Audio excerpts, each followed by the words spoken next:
Hi everybody, happy December 31st. Today is the last year of 2023 and today I wanted to share with you my practice on drawing neurographic vision boards. We had done this one other time but the audio quality wasn't great, so we're going to do it again today on the last day of 2023 as we set intentions for the year 2024 and the years beyond. So what I want to show you today is a little bit different than the last time. Last time we did a spiral. This time we're going to do things a little bit differently, but the idea behind it kind of remains the same. So if you're ready, if you have your pen and pencil, hi Susan, hi everybody. So if you have everything ready, let me know and we can start getting started on creating our vision board for 2024 and beyond. So let me switch to my paper. Great. Okay. So what we're going to do today is set intentions, but first we are going to have a little bit of a gratitude practice, right? And we're going to do this based on the 4 elements: water, earth, fire, air. Because if we're living a well-balanced life, we should be balancing these different 4 aspects of us being human beings. And I will explain how all of that will work. So the first thing I want you to do is I want you to decide on your paper, kind of on the center of your paper, I want you to draw a circle that represents who you are in this moment. Okay? How big that circle is completely up to you, but we want this to be somewhat in the center of our page. Give me 1 second. This is going to make a lot of noise. I'm just going to take my mala off.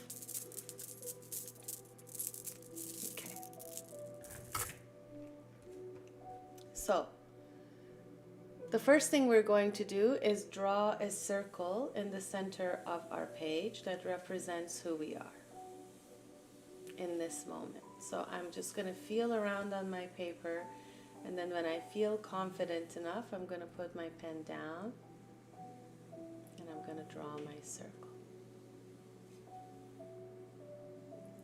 As always, you know I like to neurograph my geometry.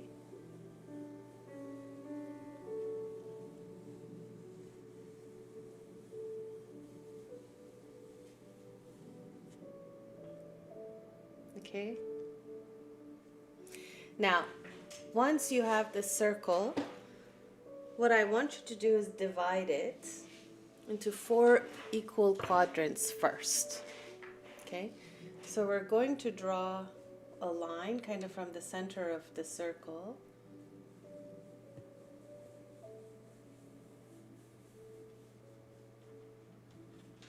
First horizontally, then vertically. Okay. Then what I want you to do is divide each of these into 2 equal segments. So unless you have a square paper, going from the corner of your page is not going to be helpful. We want to find where that center is.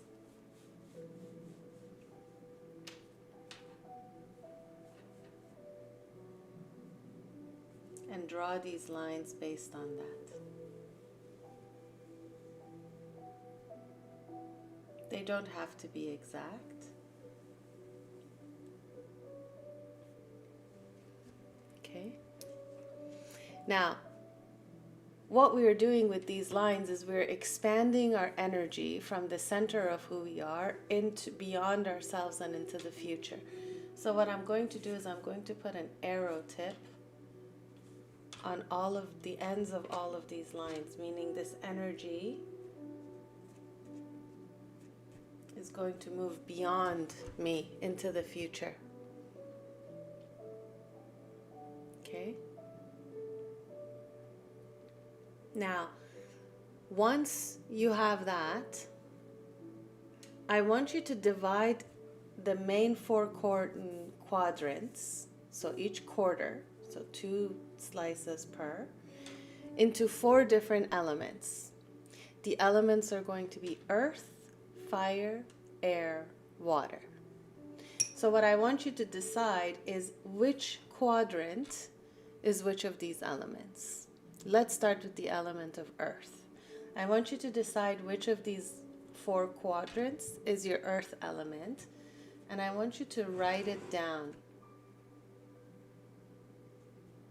somewhere small. Okay? Next is going to be fire, then air, and then finally water. Okay? You decide where your quadrants are going for yourself. Okay?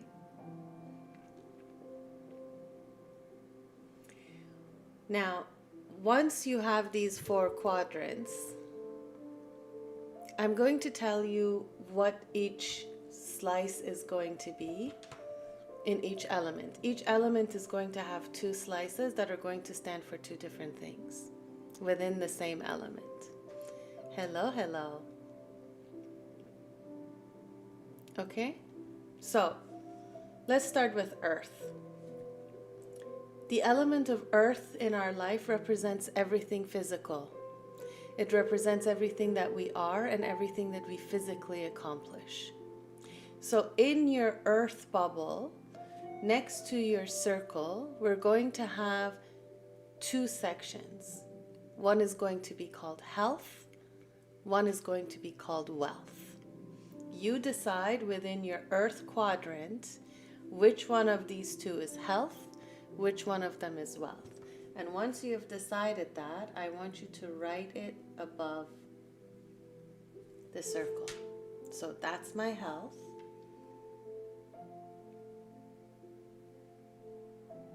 And this is going to be wealth.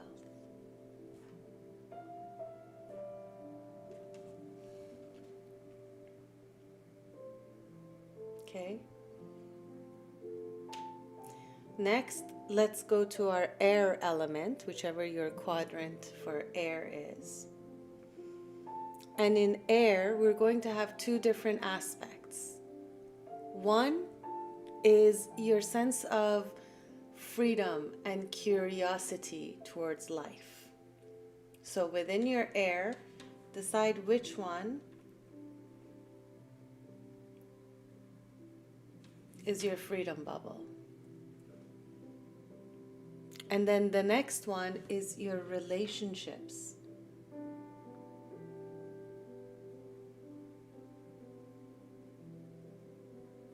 So mark that next to your circle as well. Next, let's go to water. The water element represents our feelings and our emotions and our sense of home and family and belonging. So within your water circle, there's going to be 2 sections as well. The first one is your love life. Okay. The second one is going to be your general emotional state.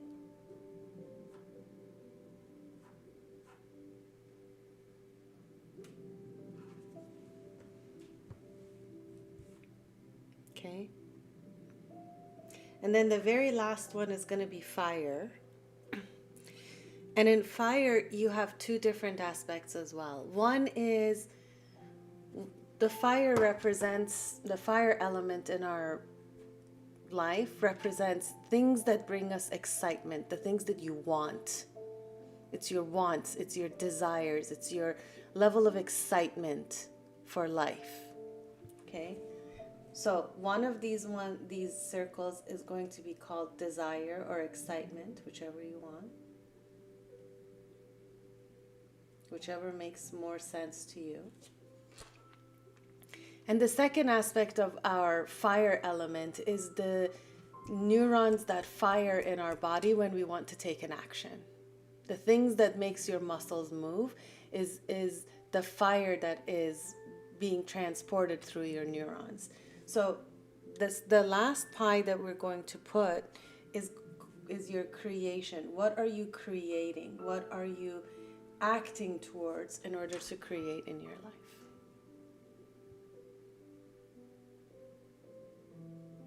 Good?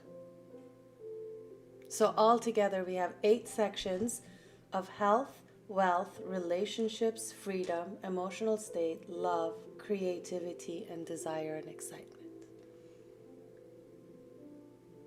Okay? Now,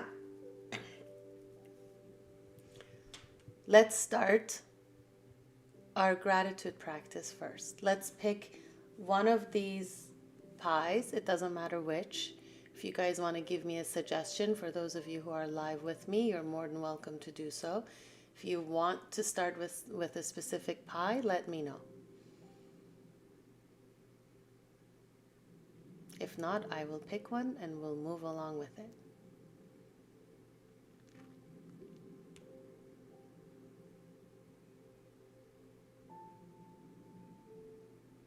Okay. So I'm going to start with the earth element, and I'm going to start with health. Now, the first thing that I want to do is in the first 2/3 of this pie. Great, let's go with health. In the first 2/3 of all of these pies is going to be what we already have. Okay? So when it comes to health, I want you to think about what is it that you already have that you are grateful for. Okay? We want to draw 3 to 5 circles in between these 2 lines. If it goes through the lines, it doesn't matter. But for example, I have currently a healthy body that I'm grateful for. So I'm going to draw a circle for that. I have a regular yoga practice.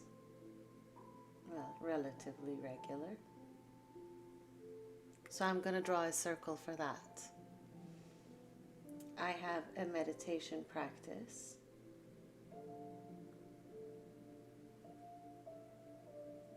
And I eat pretty healthy.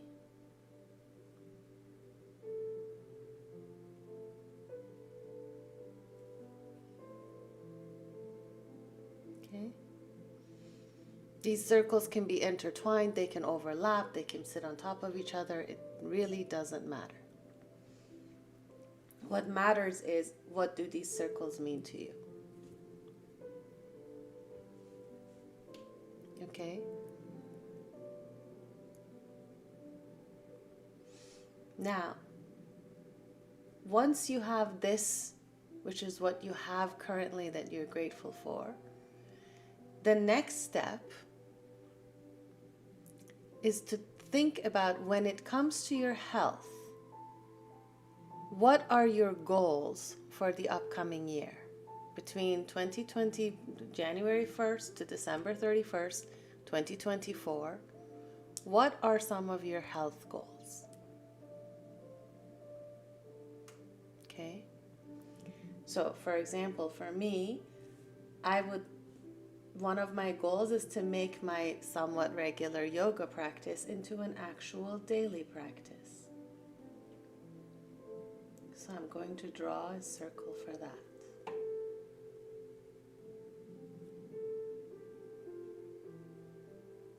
Okay.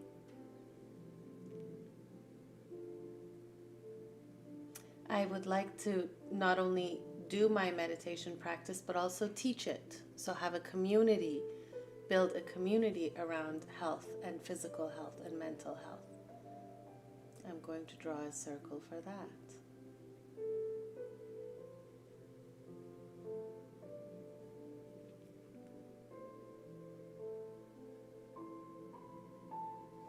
I want to continue to eat well, and I want to learn a little bit more about nutrition in general.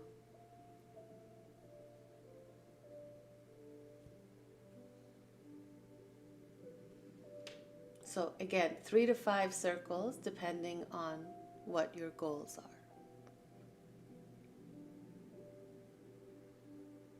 Once you have that, we're going to move on to the big overall long-lasting goal. Okay? So not just next year. Take it to perpetuity. At the end of the line, what would you like it to be?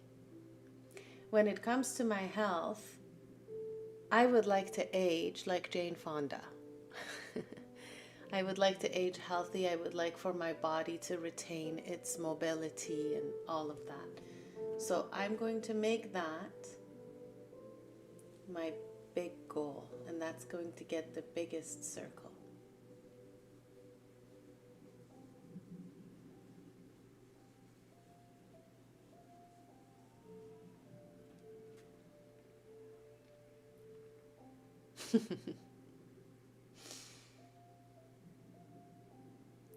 I also have a lot of history of cancer in our family, especially in the women in our family.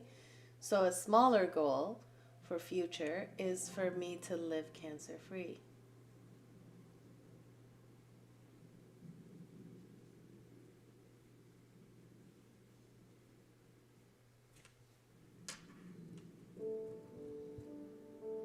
Again, 2 to 3, thank you, maybe 4. Okay, so it depends on how many of these goals you can think of. For some, you can think of more, for some less. That's totally okay. This is supposed to make sense to you. There is no perfection here. This is you setting intentions without putting words or images down.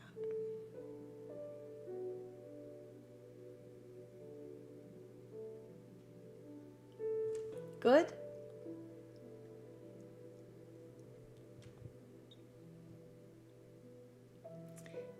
Once you have finished the health pile or the health pie, we can move to the next one. You don't have to do them in order. You can if you choose. I like to kind of jump around and not do them in order. Okay, so any suggestions are on where we go next, or shall I pick again?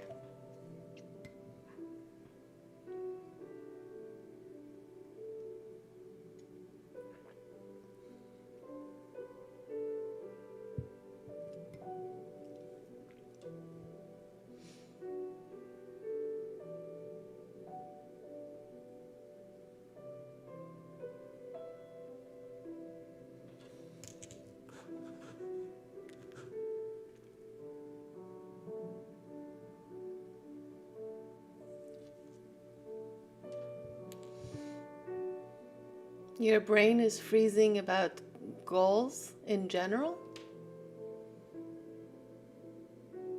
That's okay.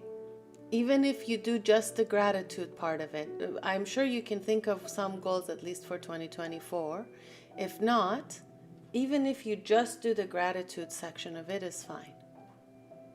Just what you are grateful for now and what you want to keep taking into the future with you. Those are not very grandiose goals. That should be a little bit easier. Let me know if that helps. Okay. Okay, I pick. Let's go to what we are creating and what we're taking action on for next year. I want to eat the frog first. So let's go to creativity. Your creativity is beyond just your sense of, creating beautiful things or artwork or cooking or whatever your art of choice is. It's beyond that. Your creativity also includes everything that you problem solve with, and also everything that you are building and creating in your life. So for me, this sense of creativity or this creation that I'm building is my business, is the things that I'm teaching you guys and everything else that I'm doing. Okay? So when it comes to that thing we're creating, you think your legacy, think of the thing that gives you purpose in life. Okay? So what do you have already in terms of what you're creating that you're grateful for? Well, for me, I have this art that I practice and teach. I have established classes and courses. I have my website.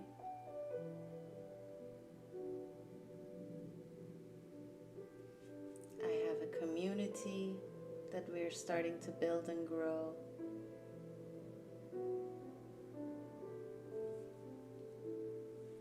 And I have a certain amount of education that helps.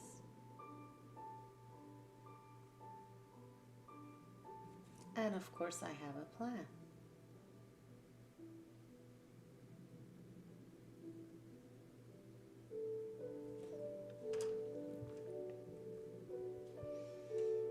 So I have more than 5 in this one. I have 6. I've almost filled it to the limit with what I already have that I'm grateful for.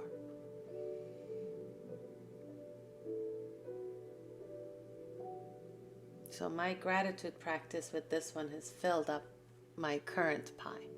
So anything I'm creating from here on out is outside of what I already am. Okay? So what I want to do in the next year is to grow the community and grow my practice.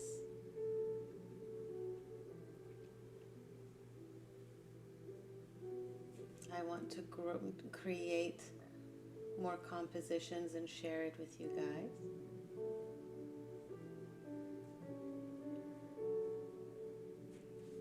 I want to create more content, more courses, more all of that.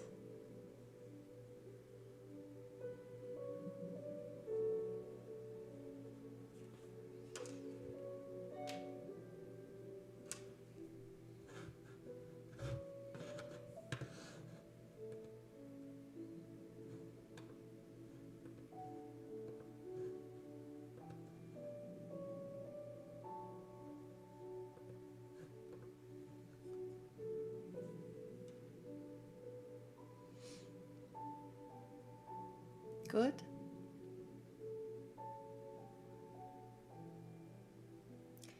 Now, once you have that and what your plan is for next year, what's the big picture? What's that impossible dream? Right? So for me, the impossible dream is to be somebody like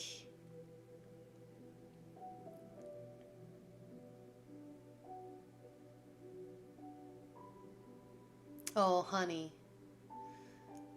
Rachel, honey, I think you would benefit greatly from doing some releases so that you can deal with that emotion, so that your creativity can come back.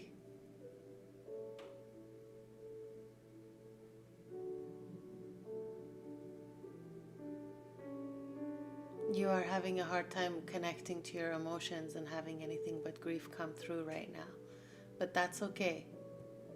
Maybe one of your pies in your creativity is to get back to who you used to be, or learning to live with the trauma in a way that is a little bit more conducive to you doing things that make you passionate in life.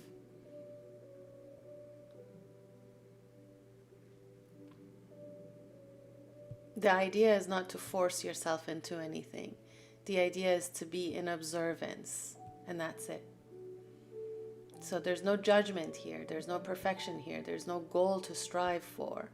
This is just an exercise for you to get insight into where you are right now. Okay? So when it comes to my creation, my big goal, this is going to sound silly, But my goal is to be a cross between Tony Robbins and Deepak Chopra. So motivational, but also highly knowledgeable, and somebody who has written a lot of books and has a lot of knowledge on many different things. So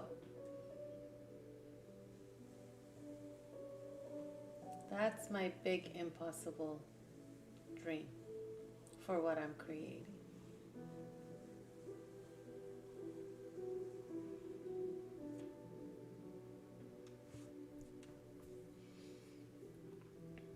Yours can be something completely different. It will be something completely different. But I want you to take that, especially for your creation, I want you to take it beyond what you think you're capable of. Something beyond your wildest dreams.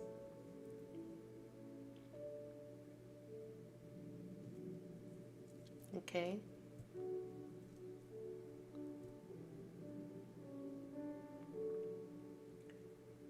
Shall we move on to the next one? Everything is possible as long as you can imagine it. You're absolutely right, Susan. If you imagine it, then the divine finds a way to create it. That's what it needs your imagination for. You imagine it and the divine creates. This is why it's called co-creation. Okay? So, they say all the time, ask and you shall receive. You must do the asking first. This is the process of us asking. But first we say thank you for the things we already have. Okay? So, next, I feel like moving to the freedom piece. If you guys agree, let's move to that. Okay?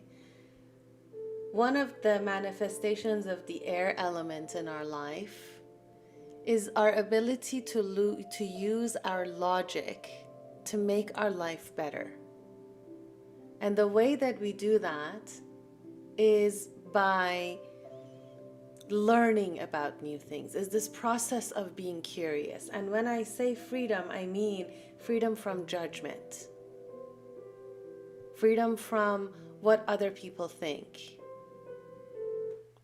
this sense of following your own purpose.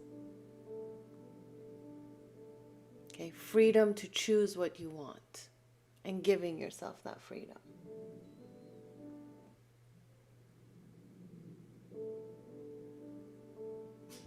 Okay, so when it comes to your sense of curiosity and sense of freedom,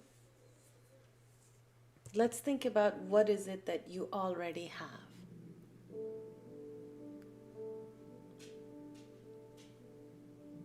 Okay.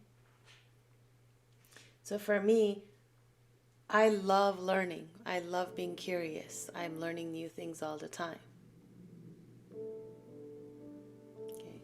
So the fact that I love learning is something I'm grateful for. I've also learned enough about myself to have confidence in who I am, even if other people don't understand me always. That level of self-confidence gives me a sense of freedom, which I'm grateful for.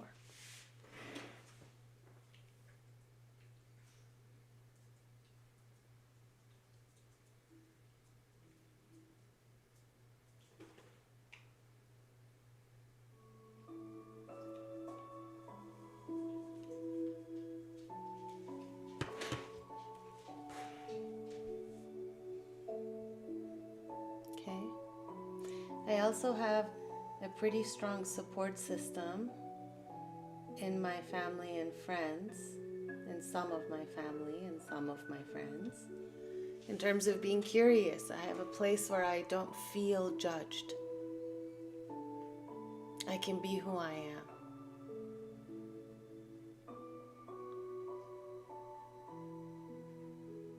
Okay?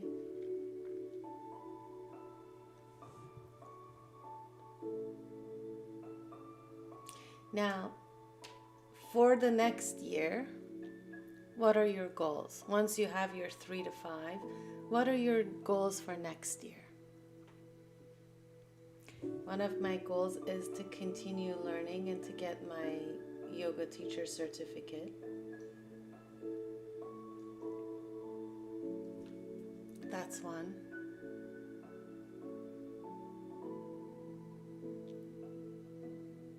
Hi, Azizjan.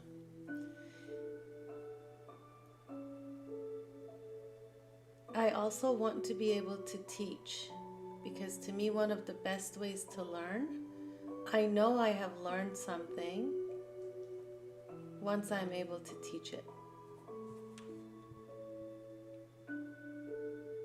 Okay.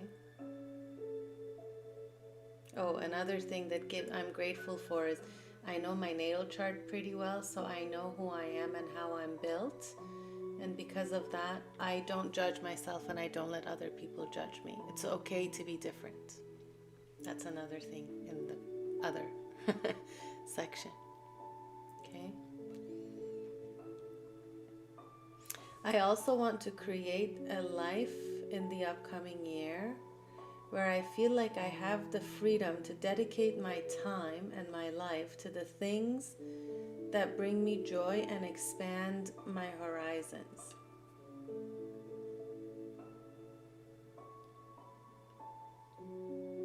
That's the plan for next year. Okay. Now, once we have that, we jump to the ultimate goal. What is your ultimate goal when it comes to freedom?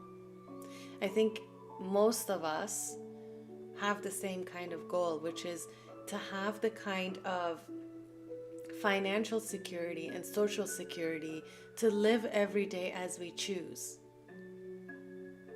Not based on other people's expectations or other people's wants and desires, but based on what really makes us happy. So that is my big circle.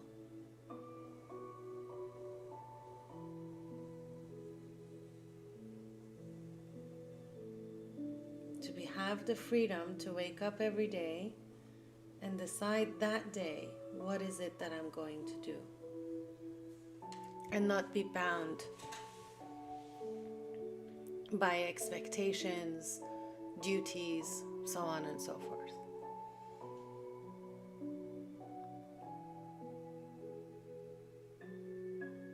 Okay.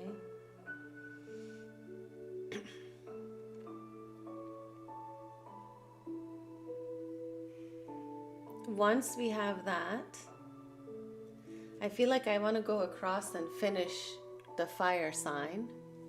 We haven't touched water yet, but we'll come to that in a second. But I want to go and finish fire because in some ways this really relates to each other well.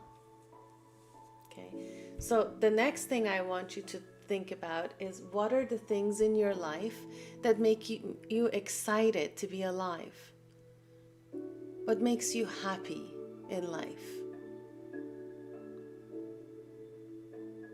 That doesn't have anything to do with other people, but it is uniquely yours. Okay, I'll give you examples. My family, I love my family and friends and helping people. So that's one thing I have that I'm excited for. The idea of being able to help people transform their trauma excites me. The idea of being a healer, the fact that I have this ability is something that is exciting. That's what I desire most, to be able to help other people heal.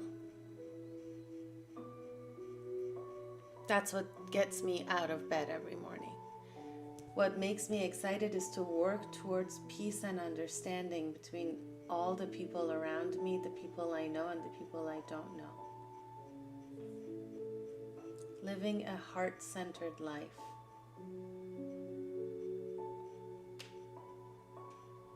I don't just wear my heart on my sleeve. My heart is the way I live.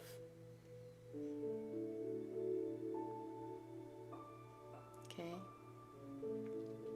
Now, What are your goals for your desires and excitement in the next year? What are you doing? What do you want to bring into your life? Well, for me, one of the things that I'm really excited about is the idea of creating these women's retreats where we get to go and have peace and practice art and yoga and meditation and come back home to ourselves. The idea of regaining our connection with our femininity, to be in reception. So that's something that excites me.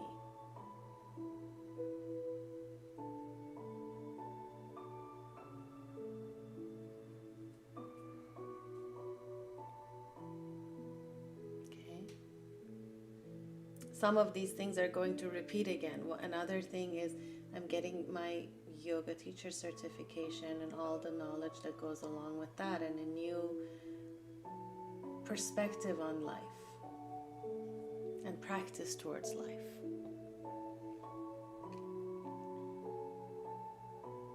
Okay. So depending on how many bubbles you had in the beginning of what you already have that you're grateful for, you may draw more or less circles here. It doesn't matter. Now, we come to the really big dream. What is this big dream that you are living for that makes you excited?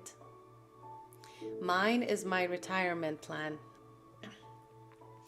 I hope to one day have a lavender farm that's a working farm, but it is also a treatment center for people who have been through emotional and verbal abuse, not just physical, because the physical you can see, but there are a lot of people who are going through the silent types of abuse, and they need help, they need support, they need a place to feel safe, they need a place to come back to themselves.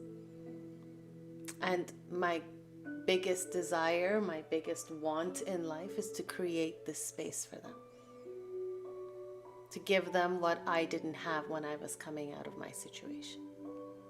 Okay, so that's my big dream. My lavender farm is my big desire in life.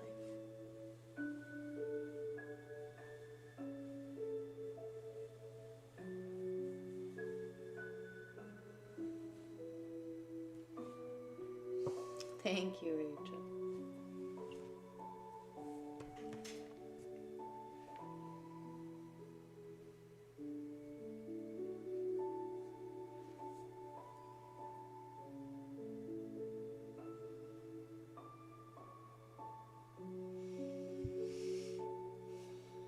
Once you have that pie completed, let's come and tackle one of the water pies. How about that?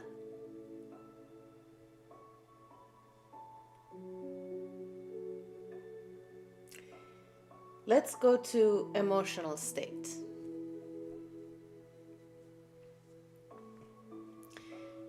Your emotional state is the way you feel internally, right?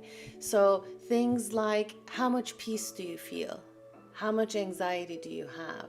Are you a worrywart, or are you hopeful towards the future?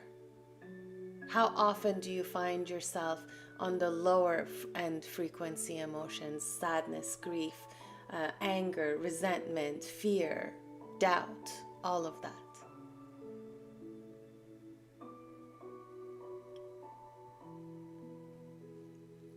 Those are the emotions that get us going on a downward spiral.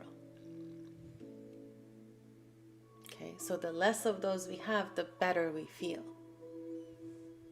So what are some of those things that bring your emotional state to a positive state? Okay, so for me, I'm grateful for my meditation practice. It has kept me sane and it has kept me alive. I am incredibly grateful for music and dance, because anytime that I'm feeling low, I can let go of those emotions I can change my mood by just playing some music. I am really grateful for my journaling practice. It's my healthy outlet to express my emotions. I am grateful for my neurographic art, which also allows me to express myself without words, without judgment, without editing. It's like my little rage ritual. Okay. Again, once you have your 3 to 5 things that help you come out of, the idea is never to go into darkness. The idea is, how do you bounce back? How do you come out of it? Because we live in a world of dualities. We cannot live in a world where it's always sunshine and rainbows. So when the rain hits, what do you have that brings warmth? What do you have that brings you peace? What is your umbrella right now? Let's be grateful for that.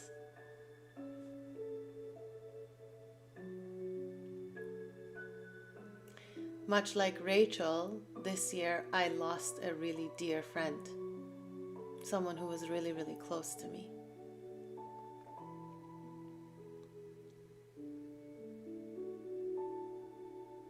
And I'm grateful for the resilience, for the knowledge to know that none of us ever disappears. None of us ever ceases to exist. We just transform. And coming to terms with that. Okay.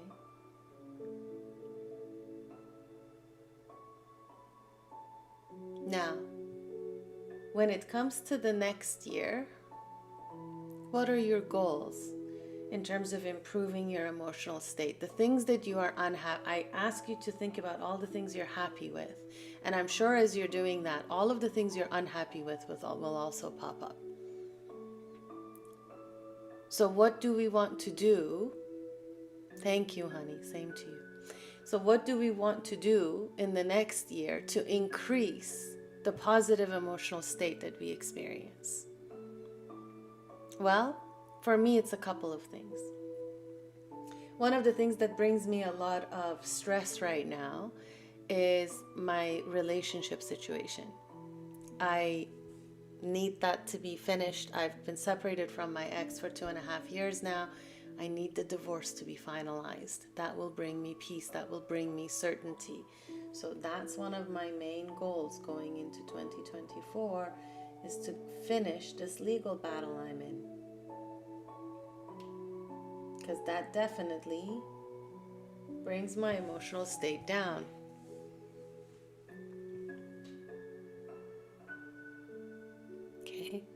Along with the divorce, there's a few legal issues that need to be settled. I need them to be done as well. Now, notice how this one went into my freedom pie. This legal stuff is going to help set me free. It's going to influence my sense of freedom.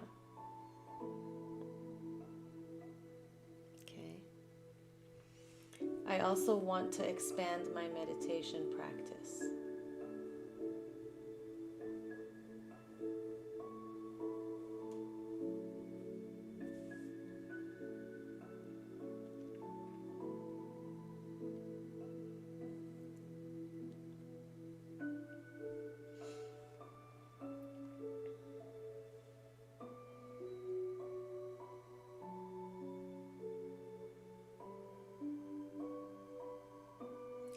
Once you're done with that, I want you to think of your big main goal for your emotional state.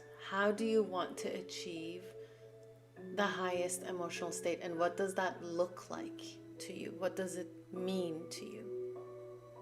Okay. For me, I believe that I am nothing but a storyteller in my life. Everything that I'm experiencing is a story that I'm telling myself about what is actually happening. And the big goal is to be aware enough, to be in a state of awareness that allows me to change that story for the positive anytime I need.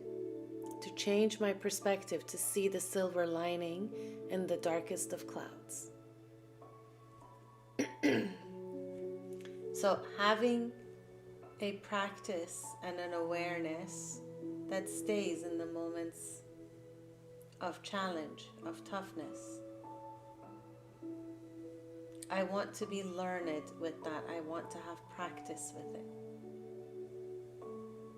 I want to be, as the Buddha says, and be the sky and let the storms pass while remaining unchanged. I want to have or establish or practice a little bit more patience.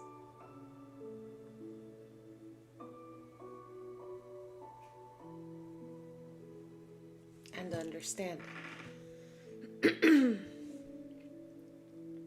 Sorry, I seem to have a frog in my throat today, so I apologize for constantly clearing it.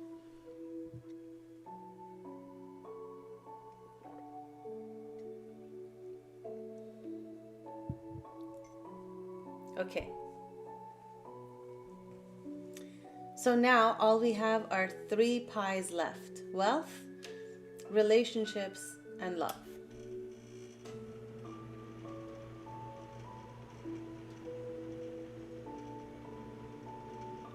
I'm trying to decide where I'm being, for whatever reason, I'm having a lot of resistance to filling up my love bubble. So let's leave that alone. And let's come to wealth. Let's finish off the earth signs. So this is probably one of the easiest ones to fill. Okay. So in terms of your wealth, what is it that you already have that you're grateful for? Well, I have my home. I have my source of income.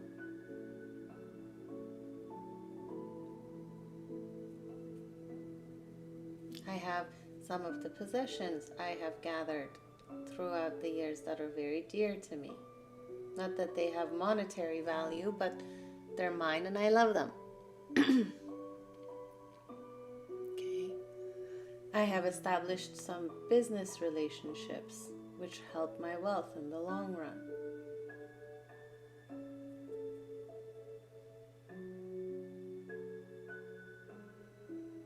Okay.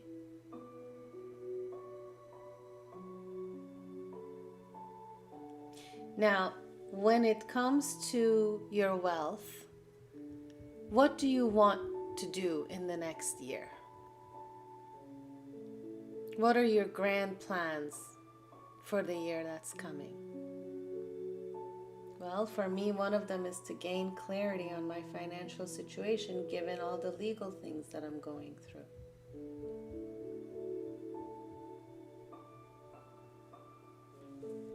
Okay.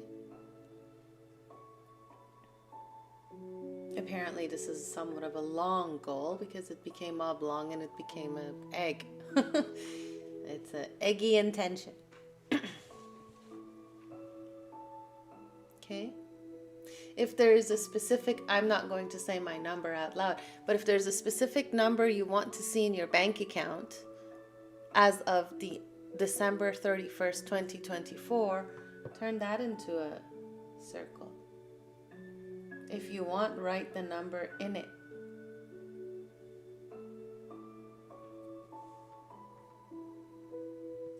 Okay.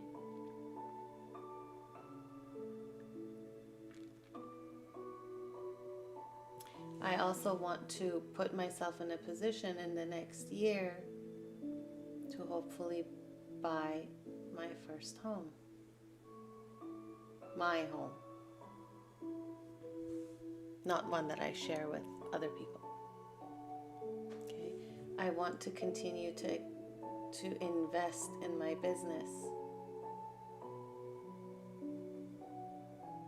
Whether that's paying for courses or infrastructure or tools or whatever it may be for my business, I want to be able to spend the money to make the money. Okay.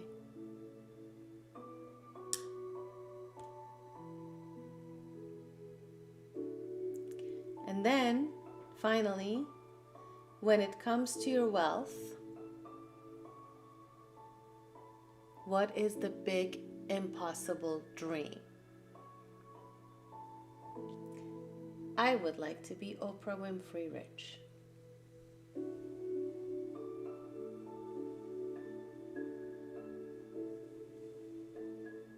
Have her influence, and the money isn't so bad either.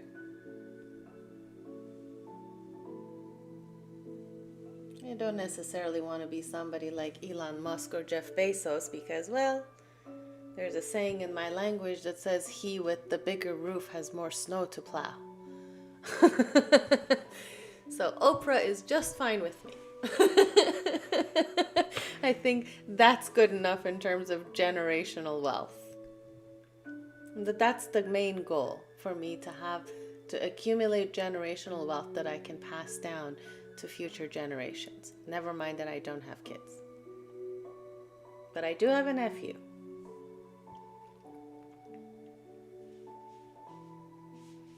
There is a next generation for me to pass things along to. So I can dream of leaving something behind. Good? Okay, let's move on to the next one. And let's do relationships while we're at it. We're just talking about that. So let's do our relationships. The sign of air actually talks a lot about our relationships, how we show up in relationship, how we balance our desires and our wants against those people that are near and dear to us. Okay, so in terms of relationships, what are some of the things that you're grateful for? First and foremost, I'm grateful for my family. I'm grateful that I have them, as challenging as some of those relationships are. I am grateful for the family that I have. I'm grateful that I know where I come from, my roots. Then I'm incredibly grateful for my friends, who are my chosen family. Your vibe begets your tribe, and I'm incredibly grateful for my tribe of close friends. They may be few in number, but they are very, very powerful in my life.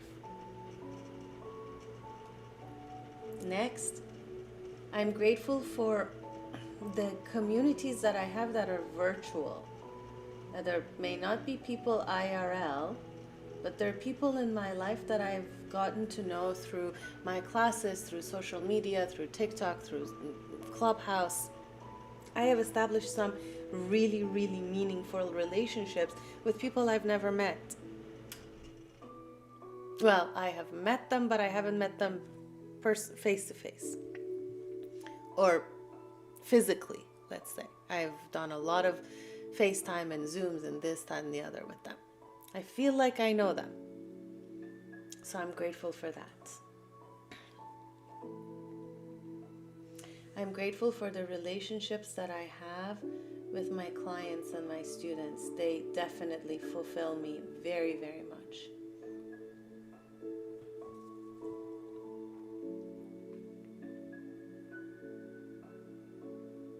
Okay. Next, we move on to what are the relationships? What do we want to create in terms of our relationships in 2024?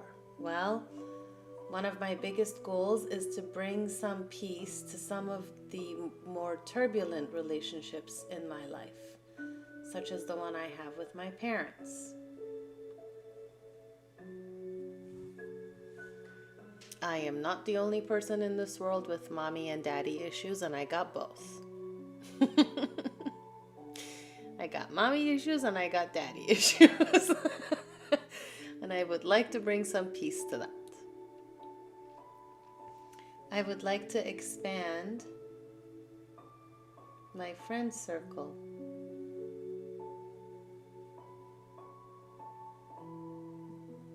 There's a saying in my language again that says, 1,000 friends is too little and 1 enemy is too many.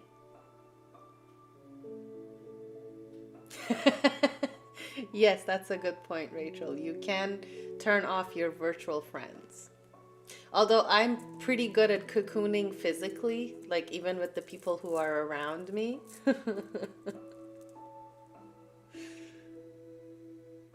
So I am very good at going into my own shell, even with the people who are around me.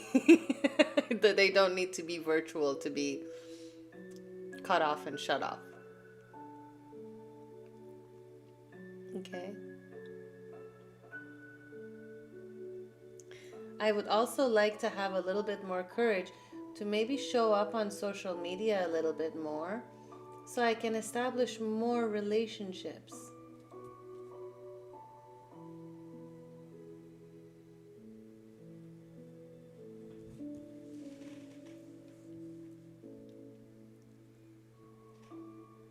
Those are my goals for next year. Now, my big ultimate goal when it comes to relationships is to be able to live like my aunt did. We lost my aunt in 2015 to breast cancer. And this woman did not collect things, she collected people. Even if you spent only 5 minutes with her, she made you feel like the most loved, most special creature on the face of this planet. So when it comes to relationships, I would like to learn to live the way she did, to make people feel as special and as unconditionally loved as she did my entire life. So her name was Shayeste. And for me, my big bubble is to live like Shayeste. To collect people in my life, not things.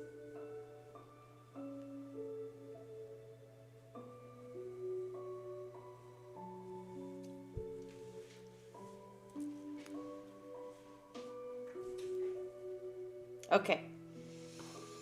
One bubble left, the one I'm having a lot of resistance towards.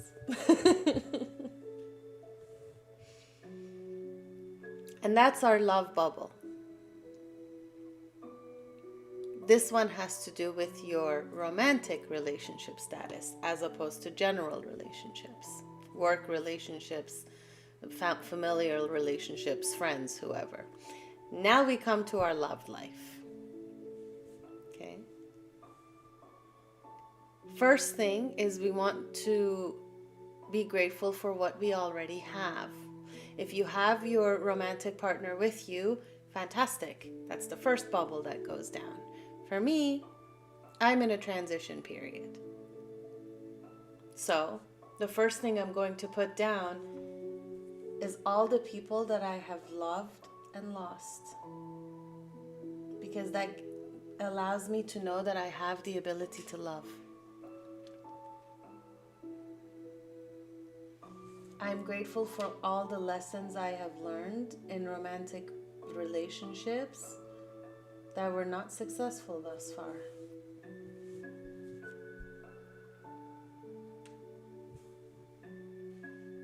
Okay. I am grateful for all the therapy I've been through and all the things I've learned about relationships and my patterns. I'm grateful, this is going to sound strange, but I'm grateful for the fact that my parents had a very tumultuous and unhealthy relationship, so I could become aware of what those patterns are and not repeat them anymore. I repeated them for a while. And everybody, it's 1:11 p.m. where I am, so everybody make a wish.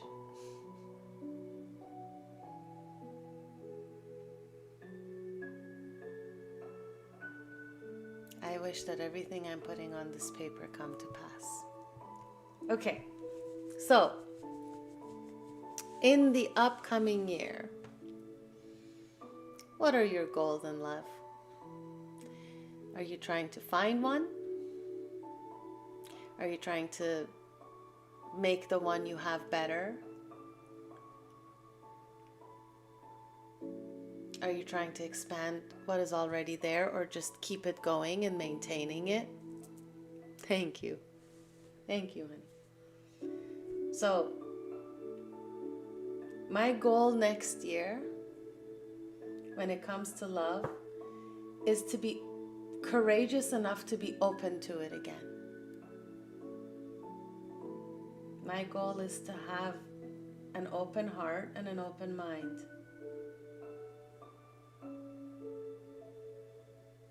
And have the courage to be vulnerable.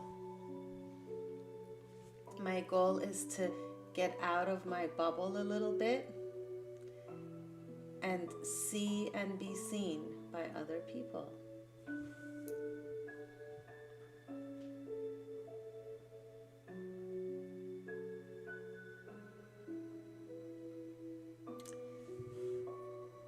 I also wouldn't mind actually falling in love all over again.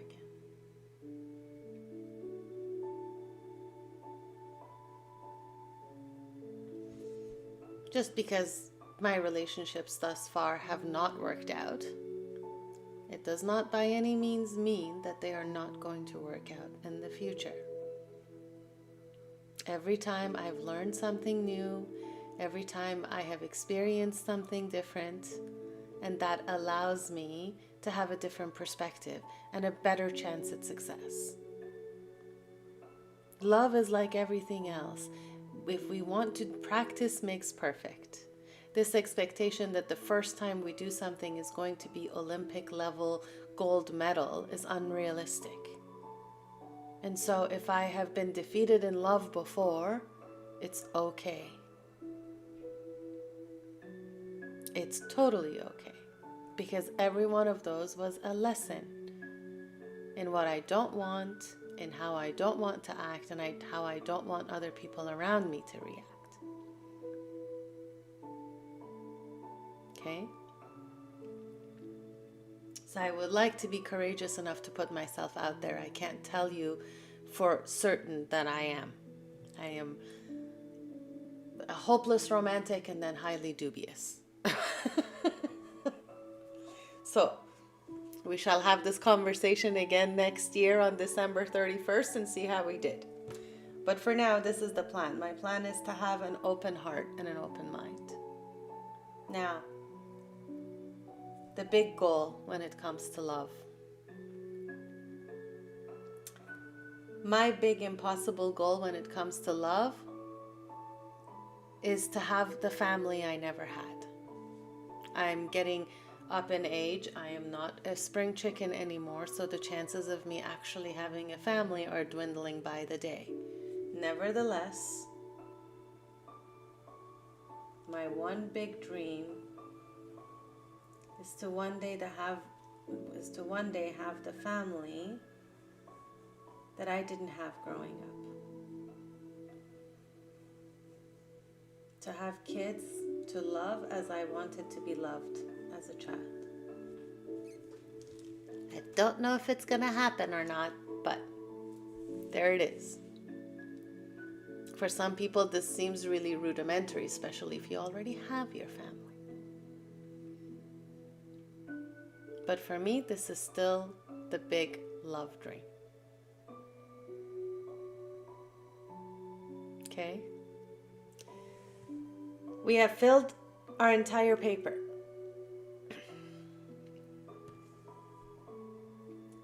Now what I want you to do is, this is the part where you really get to connect with what you have put down on paper.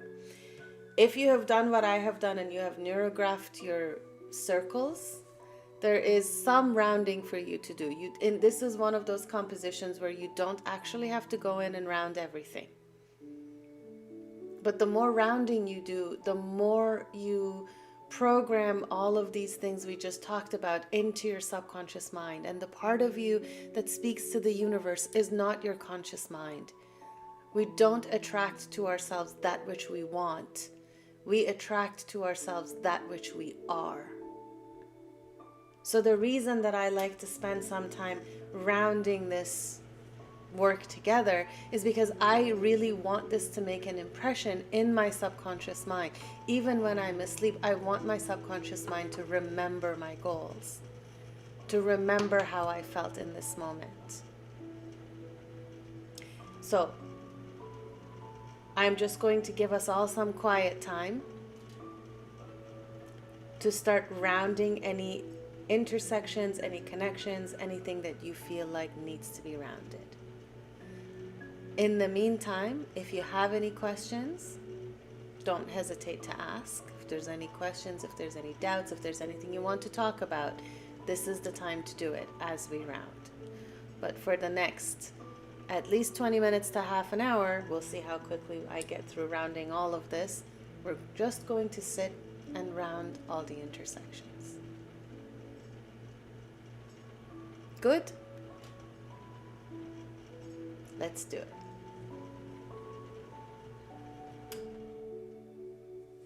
Okay, I need a thinner pen.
The other thing you can do while we're going through this process is take a look at your pies.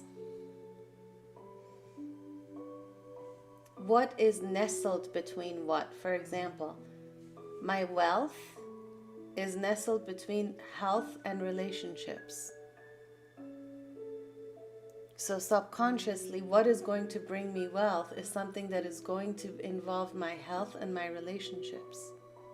My relationship is nestled between my freedoms and my wealth. It is going to make me feel wealthy to have the kinds of relationships I'm looking for. It is also going to make me feel free. Notice where you have placed everything. And then as you're rounding some of, especially your bigger circles, notice if they have gone into the boundary of another section. Because some of that energy is going to come into your main circle as well. There are no solid divisions between these sections that we have. They intermingle with each other. They're intermixed. So noticing those associations right now is going to give you some enlightenment in terms of what is happening for you internally.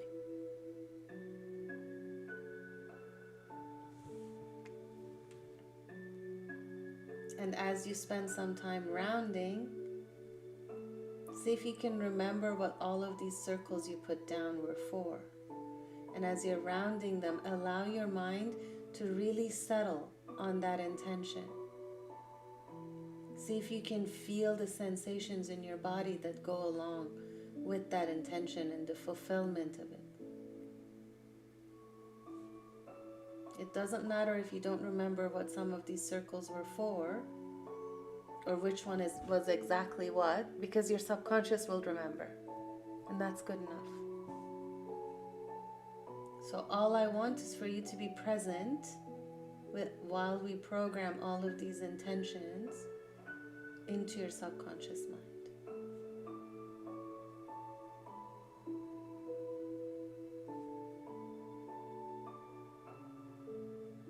Now, one of the beauties of doing this kind of vision board is that a lot of the time what you want to do is put your vision board somewhere where you can see it.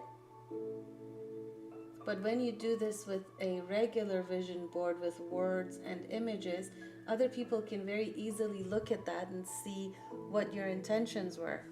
And meaning well or not, when we observe something, we put our energy into it and we change that thing.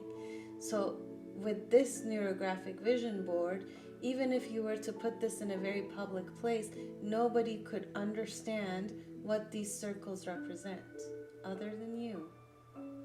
So the energies of the observer do not influence what it is that you're trying to create.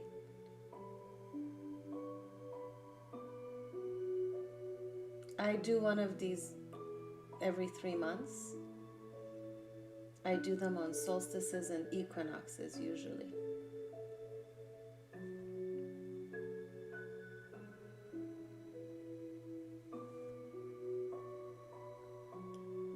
And I like to take them out of my notebook and either put them above my computer desk where I can see it all the time, or over my bed,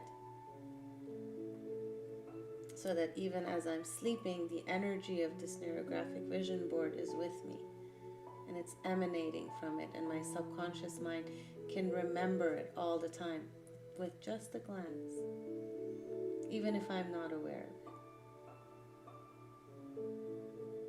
But when I do this, now I live alone and I work from home, so there are not a lot of people who see my private space. Nevertheless, I have clients who come over, I have friends who come over, I have family who comes over. And every time that they look at my artwork, they just go, "Oh, that's pretty." They don't really know what the intentions behind it are. So they can't judge me. They can't tell me my dreams are too big and they're unattainable and I should be more reasonable and realistic, or whatever it is that naysayers say.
I was working at believe it or not, I was the marketing director for a construction mall in Canada. And one of the people that had a store there, she was my very first teacher. She was the person that essentially inspired the life that I'm living now. And one day she said to me, you are very much in your masculine. And I just looked at her and I said, I walk around in 6-inch heels every day. What do you mean I'm masculine? She goes, no, that's not what I'm talking about. You are very comfortable in your masculine. And I didn't know these concepts then. So she invited me to a session. And in that session, we did my very first neurographic art piece, which if I show you, you will laugh because there's very, very minimal rounding to be done in that. And yet I had huge resistance to that rounding. And then I got hooked. I got hooked on her teachings, the things that she was talking about, and definitely this process, because I was a highly functioning neurotic person at the time. I was having a lot of panic attacks, and I was going through a lot of turmoil because I was living with my ex that was emotionally, verbally, financially, every way abusive. And so this gave me an outlet to deal with those emotions, and it just stuck. I learned from her. I got certified through Neurographica, found the process of Neurographica to be a little bit too restraining, but once I became certified in doing the art, I started creating my own, and I just went with it. And 4 years later, here we are.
In the beginning, I was very dependent on my teachers and them bringing up a composition and teaching me and going through it.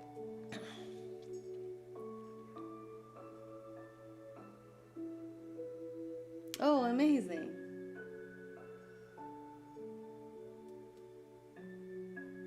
That video actually is very dear to me because the friend that I lost was the one who created and edited it. And so it's part of his legacy.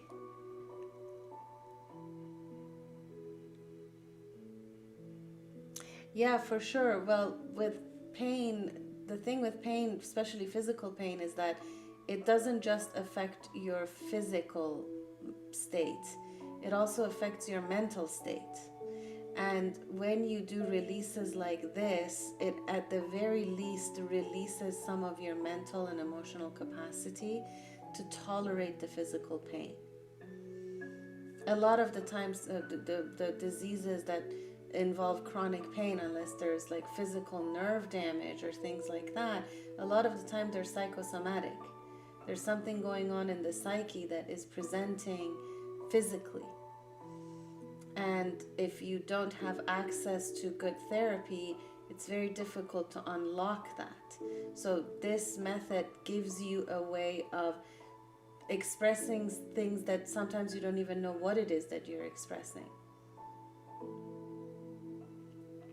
But having that expression and allowing that energy to leave your body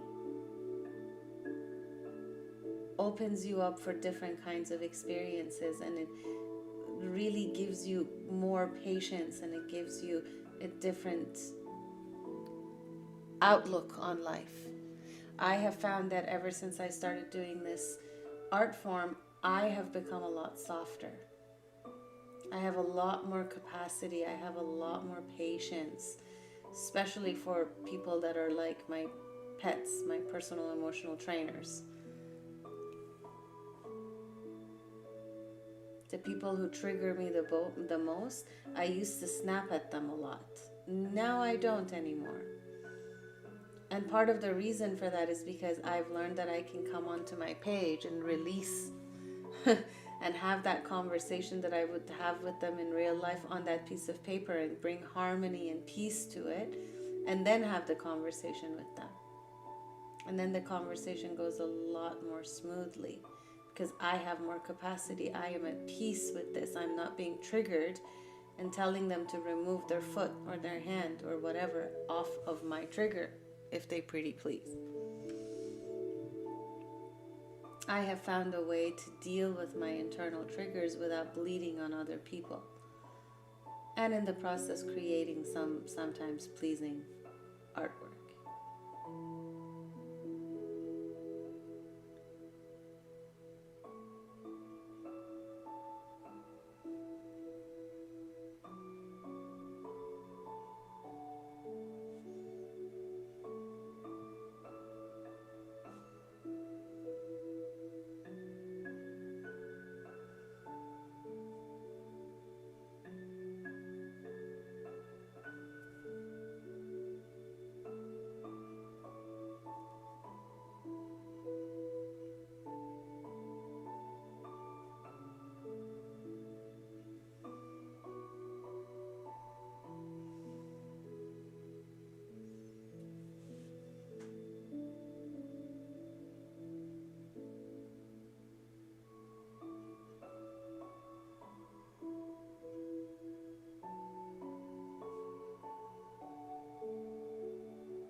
I have found that neurographic art in general is a really good way for me to process my emotions, and I don't always need a composition to do that. Sometimes it's just enough for me to draw neural lines. Sometimes when I'm really frustrated, or when I'm really trying to think through something or work through something, I'll do things like this, where I just draw lines and round them.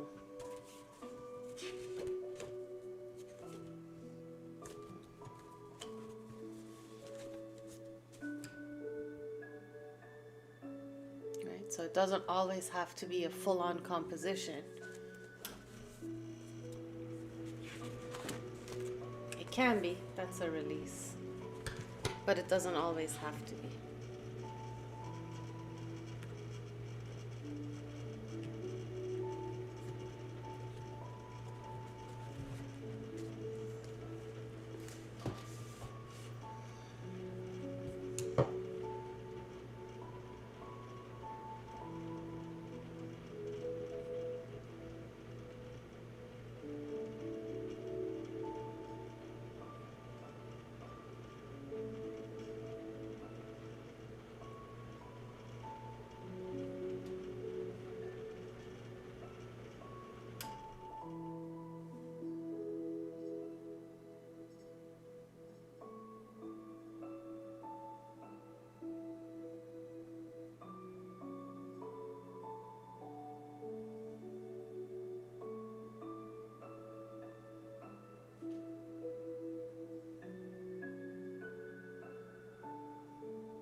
100%.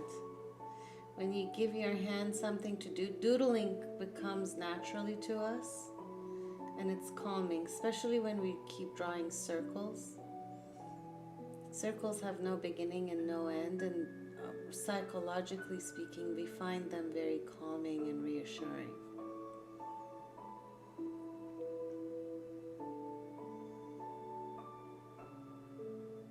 So doodling like that helps.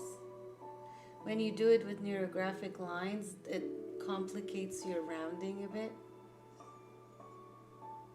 Because when you go to round, you need to round with multiple colors and multiple directions. And so for people who are new, that can become a little overwhelming. But it's one of the things we go through in my Intro to Neurographics course. One of the things I teach you is to do the double lines and introduce color and how to round when you're mixing different colors together.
And you can tell how rounding changes the quality of the work.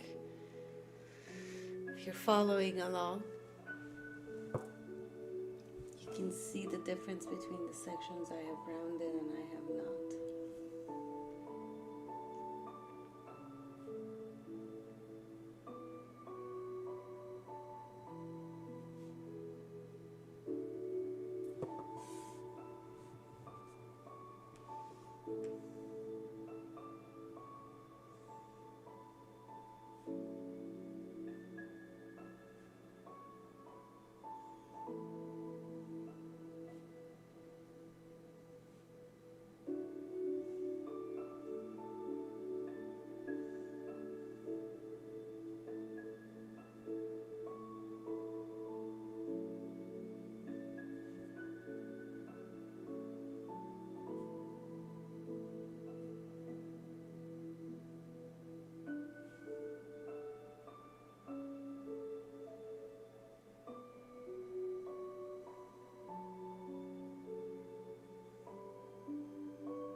there.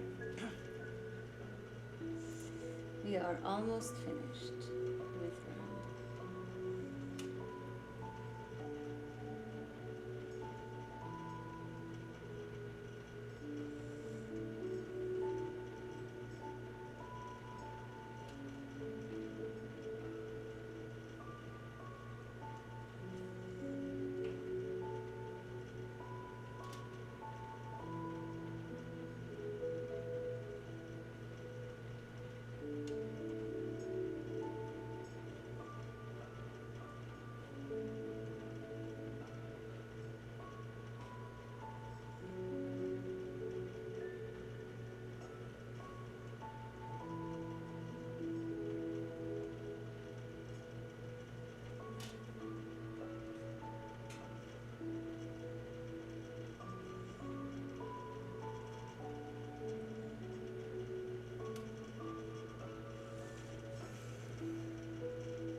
Okay.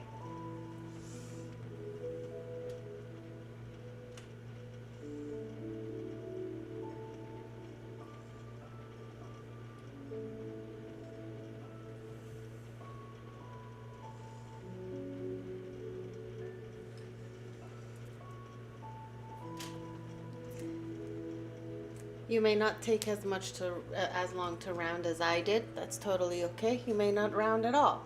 Your choice. Completely. Once we have completed our rounding, the last thing we want to do is we want to introduce frequency. We want to introduce color into this process. Now, the only thing that is going to matter when you color this is that you feel good about it at the very end. Okay? Now, I usually like to color this in one of two ways. One way is I take the 7 colors of the rainbow and I use that to color. The other one is I colored different sections in different colors.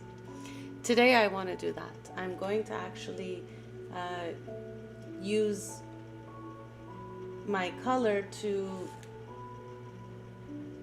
color different circles or different portions in the same color. Now, the general rule with neurographics is that we color 2 or more sections at once with the same color. Okay? What colors you choose is up to you. That's completely based on your personal preference.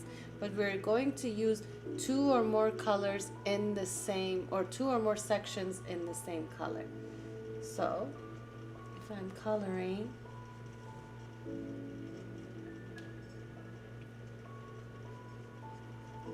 I'm actually not going to honor any boundaries that are between these sections.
Now, you don't have to color the entire piece.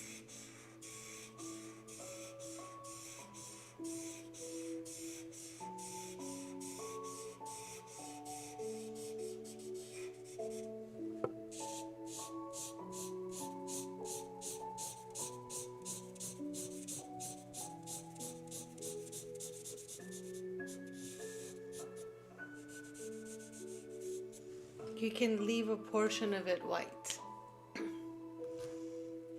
First of all, white is a color on its own.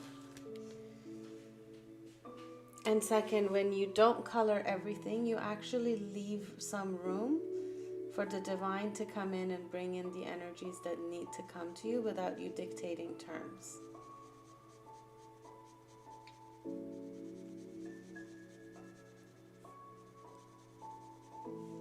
So you don't have to color absolutely every last piece and every nook and cranny.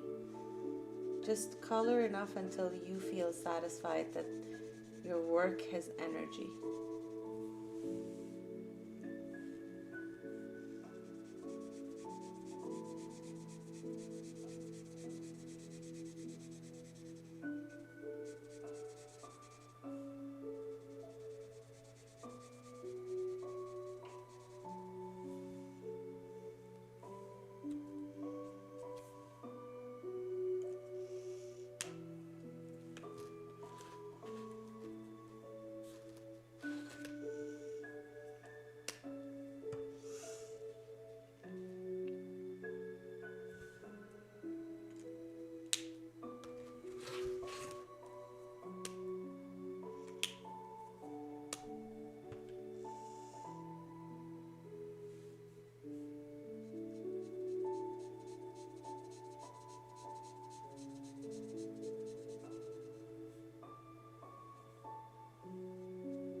And there.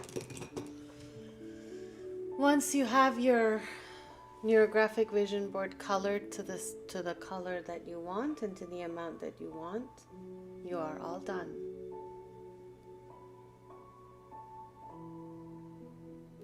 My suggestion is take it out of a notebook if it is in one.